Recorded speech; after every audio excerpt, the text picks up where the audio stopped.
놀랍게도 지금까지 우리의 죽음은 국가가 결정해 왔습니다. 병원, 집, 요양원. 어디서 누구와 어떤 모습으로 마지막 순간을 맞이하고 싶으신가요?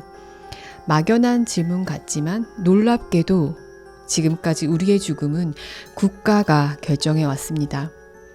1990년대 한국. 노인 돌봄은 가족의 일, 그 중에서도 며느리의 몫이었죠. 시부모를 모시는 건 도리이자 숙명처럼 여겨졌어요. 집에서 간병을 하고 노안으로 집에서 죽음을 맞이하는 것이 당연했습니다. 시간이 흘러 2000년대에 들어서면서 상황은 달라집니다. 의료 기술과 건강보험이 발달하고 위급하면 병원으로 가는 것이 자연스러워졌죠. 그리고 2008년 한국 노인 돌봄의 판도를 뒤바꾸는 제도가 도입되는데요. 바로 장기 요양보험입니다. 그 요양원의 수가 급격히 늘어났어요. 그렇다면 이 제도는 왜 만들어졌을까요? 지친 며느리를 위해서? 아니면 일하는 여성들을 위해서? 이 제도가 만들어진 이유는 조금 다릅니다. 당시 한국은요, OECD 가입국 중 요양시설 이용률이 가장 낮은 나라 중 하나였어요. 고령화는 세상에서 가장 빠른데 요양 인프라는 턱없이 부족했죠. 그래서 정부는 이 제도를 통해 OECD 수준에 맞는 요양 인프라를 빠르게 늘리고자 했습니다. 가까운 일본을 벤치마킹해서 제도는 일단 만들었는데 문제는 돈이죠. IMF 이후 국가재정은 바닥. 고민하던 정부는 좋은 방법을 떠올렸어요. 민간 자본에 이렇게 말합니다. 요양원만 지으면 수익은 보장해 줄게. 그래서 전국적으로 요양원 설립붐이 일기 시작했어요. 정부가 지급하는 요양 수가는 높았고 규제는 느슨했으니 요양원 하면 돈 된대. 퇴직금을 싸들고 너도 나도 뛰어들었죠.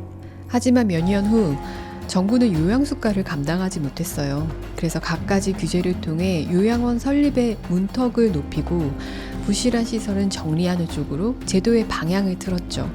결국 시설 중심 돌봄에서 지역과 가정 중심으로 이동하게 됩니다. 그렇게 지금의 모습이 되었어요. 주변 어르신들을 한번 살펴보세요.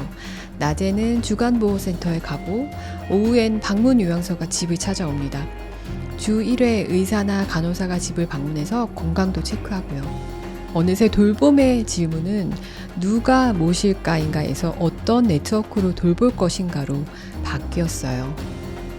제도의 방향성 때문이기도 하지만 더 중요한 건 사람들의 인식 변화입니다. 개인의 취향과 프라이버시가 중요해졌으니까요.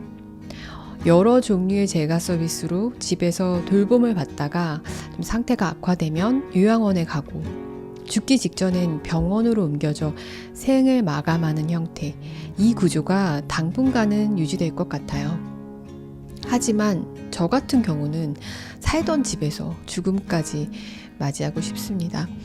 일본은 자택 임종을 지원하는 임종 동행사나 방문 간호사 제도가 있고 집에서 죽는 것이 자연스럽고 제도화되어 있어요.